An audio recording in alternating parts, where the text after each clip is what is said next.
नमस्कार दोस्तों, मैं कुलदीप। दोस्तों, आज मैं आपको हस्तरेखा में अखंड साम्राज्यपति योग के बारे में बताऊंगा। दोस्तों, हस्तरेखा शास्त्र में अखंड साम्राज्यपति योग के बारे में काफ़ी अच्छे समझाया गया है। और दोस्तों, यह जो चिन्ह है हर किसी के हाथ में नहीं होता। दोस्तों, यह चिन्ह जिस व्यक्ति जातक के हाथ में होगा दोस्तों, वह विश्वविख्यात होता है। ऐसे लोगों के पास धन की कोई कमी नहीं होती, अतुल धन भंडार होता है इनके पास। गाड़ी, मकान और तो और विदेश यात्रा के योग भी रहते हैं। साथ में कई लोग तो ऐसे हैं दोस्तों कि जो विदेश में ही बस जाते हैं। तो दोस्तों, देखते हैं कि हस्तरेखा में ऐसे कौन से चिन्ह हैं जो हमको दर्शाते हैं कि आपके जो योग है अखंड साम्राज्यपति के, वह दर्शाता है। तो देखेंगे, सबसे पहले कुछ चिन्ह बता दूं मैं आपको। इस प्रकार से होता है मणिबंध रेखा। ये हम देखेंगे, इस प्रकार से मणिबंध रेखा होती है। यहाँ से कोई रेखा इस प्रकार से जाती है शनि पर्वत की ओर। मध्यमा उंगली के नीचे का जो स्थान होता है उसको शनि पर्वत कहते हैं। मत्स्याकार चिन्ह में इस प्रकार से मत्स्याकार चिन्ह मिलेगी आपको। जो भाग्य रेखा है इस प्रकार से होना चाहिए। मत्स्याकार चिन्ह जैसे बनी है और भाग्य रेखा प्रबल है, कहीं से कटी नहीं है दोस्तों, तो ये बहुत शुभ चिन्ह है। और कुछ चिन्ह होते हैं जिसके बारे में बात करेंगे। सूर्य पर्वत, अनामिका उंगली के नीचे के स्थान को हम सूर्य पर्वत कहते हैं। यहाँ से कोई रेखा पतली सी इस प्रकार से निकले तो दोस्तों, और कहीं से कटी ना हो, यह दोस्तों बहुत शुभ चिन्ह होता है। यह शुभ चिन्ह इसलिए होता है दोस्तों, ये सूरज पे बना हुआ सूर्य रेखा है। तो सूर्य पर्वत पे बनने वाली सूर्य रेखा दोस्तों, यश, तेज, मान, सम्मान, यहाँ तक कि सूर्य प्रकाश की तरह चारों ओर आपका नाम फैलता है। इसीलिए यह रेखा बनती जितनी लंबी होगी और जितनी गहरी होगी। हालांकि जो अखंड साम्राज्यपति योग में पतली सूर्य रेखा का बताया गया है, पतली और स्पष्ट, कहीं से कटी ना हो, लंबी हो, तो ये बहुत शुभ चिन्ह है आपके लिए।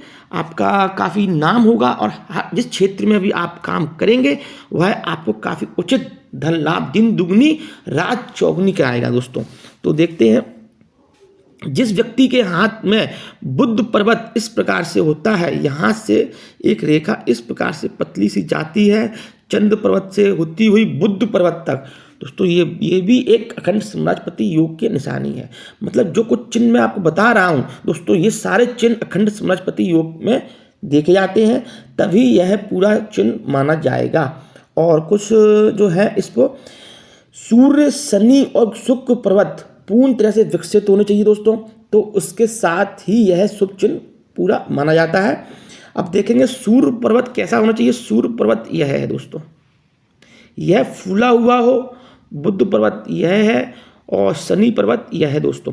ये दोस्तों इसका विशेष ध्यान दें, तीनों पर्वत जो है फूले हुए हों, साथ में शुक्र पर्वत का स्थान, यहाँ से हम देखेंगे शुक्र पर्वत का स्थान दोस्तों।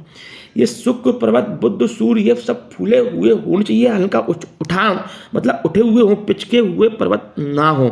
साथ में इसका विशेष ध्यान दें, हल्का हाथ लालिमा लिए हुए हो।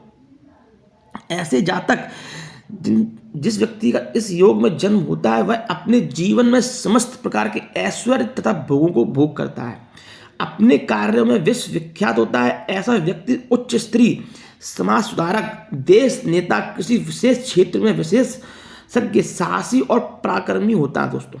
तो यह चिन्ह बहुत ही शुभ है और मैं आपको विश्वास दिलाता हूँ दोस्तों, यह चिन्ह जिस व्यक्ति के हाथ में होगा वह निश्चित ही उसके पास किसी चीज़ की कमी नहीं होगी, सभी सुख सुविधाएं उसको प्राप्त होंगी। इस योग के लिए यह आवश्यक है, सूर्य, शनि तथा शुक्र के पर्वत दोनों हाथों में, इसका विशेष ध्यान देना है, दोनों हाथों में विकसित होना चाहिए।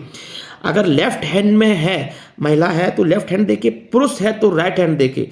पुरुष के राइट हैंड में भी है तो लेफ्ट हैंड में भी इसी प्रकार से पर्वत उठे हुए होने चाहिए तथा स्पष्ट होना चाहिए, कहीं से भी रेखा कटी ना हो।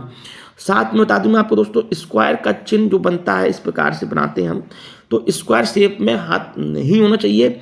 इसकी जो है रेखाएं हैं, जो हाथ है वो इस प्रकार से होना चाहिए, लंबा हाथ होना चाहिए, आगे से नुकीला हो, लंबा हो, तभी ये स्पष्ट आप कह सकते हैं कि अखंड साम्राज्यपति योग के चिन्ह हैं दोस्तों। यह मैंने आज आपको बताया, सामुद्रिक शास्त्र में इसमें अत्यंत महत्वपूर्ण चिन्ह माना गया है। तो दोस्तों आज मैंने आपको पूरा प्रयास किया समझाने का। अगर किसी प्रकार का कोई प्रश्न रह जाता है तो आप कमेंट बॉक्स में पूछ सकते हैं, मैं आपके प्रश्नों का उत्तर दूंगा। आशा करता हूं दोस्तों आपको मेरा वीडियो अच्छा लगा हो। अगर अच्छा लगा है तो लाइक सब्सक्राइब जरूर करें। दोस्तों मिलते हैं अगले वीडियो में एक नई जानकारी के साथ। धन्यवाद।